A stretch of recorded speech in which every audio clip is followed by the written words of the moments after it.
দেখুন বন্ধুরা, আফগানিস্তানের সাথে ভারতের ৩টি টি-20 ম্যাচের সিরিজ বাঘের সাথে বিড়ালের সিরিজ মনে হচ্ছে। কারণ আফগানিস্তানের থেকে ভারতীয় টিম টি-20তে অনেক ওপরে রয়েছে, বিশেষ করে নিজের ঘরে। তার ওপরে আবার ভারতীয় ক্রিকেট বোর্ড এই সিরিজে বিরাট কোহলি আর রোহিত শর্মাকে ঢুকিয়ে দিয়ে এই সিরিজে আরো লঙ্কা ঘষে দিয়েছে। তবে কাল সাংবাদিক বৈঠকে ভারতের কোচ রাহুল দ্রাবিড় বলেছে যে প্রথম টি-20 ম্যাচে বিরাট কোহলি নাকি খেলতে পারবে না। কিন্তু রাহুল দ্রাবিড় তার কোনো কারণ বলেনি যে বিরাট কোহলি কেন খেলবে না। তবে আপনারা তো সবাই জানেন যে ইন্টারনেটের দুনিয়ায় তো কিছুই লুকিয়ে থাকে না, তাই না? সবাই জেনে গেছে যে আজ 11ই জানুয়ারি মানে আজ বিরাট কোহলির মেয়ে ভামিকার জন্মদিন, যার কারণে বিরাট কোহলি আজকের ম্যাচে অনুপস্থিত থাকবে। তবে ভারতীয় ক্রিকেটে আরেকটি গন্ডগোল হয়েছে। আসলে দক্ষিণ আফ্রিকার টেস্টে ঈশান কিষান এই বলে ছুটি নিয়েছিল যে তার নাকি পেট খারাপ, কিন্তু তার পরের দিনই তাকে দুবাইয়ে পার্টি করতে দেখা গেছে।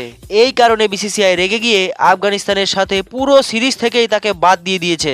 আর রাহুল দ্রাবিড় বলেছে রোহিত শর্মার সাথে নাকি আজ এসএসপি জয়সওয়াল ওপেনিং করতে নামবে। আর আপনারা তো সবাই দেখেছেন এসএসপি জয়সওয়াল প্রথমে ব্যাট করে কেমন পেটানো শুরু করে। আর আফগানিস্তানের ব্যাপারে বলার কিছুই নেই বন্ধুরা। তার ওপরে আবার রাশিদ খান চোটের কারণে এই পুরো সিরিজ থেকেই বাদ পড়ে গেছে। তাই আজকের ম্যাচ কে জিতবে তা আপনারা খুব ভালোভাবেই বুঝতে পারছেন। তবে আজকের ম্যাচ সম্বন্ধে আপনাদের যদি কিছু বলার থাকে তাহলে নিচে কমেন্ট করে অবশ্যই জানাবেন। আজকের ম্যাচের খবর নিয়ে ফিরছি কালকের ভিডিওতে বন্ধুরা। ততক্ষণ পর্যন্ত সকলকে ধন্যবাদ।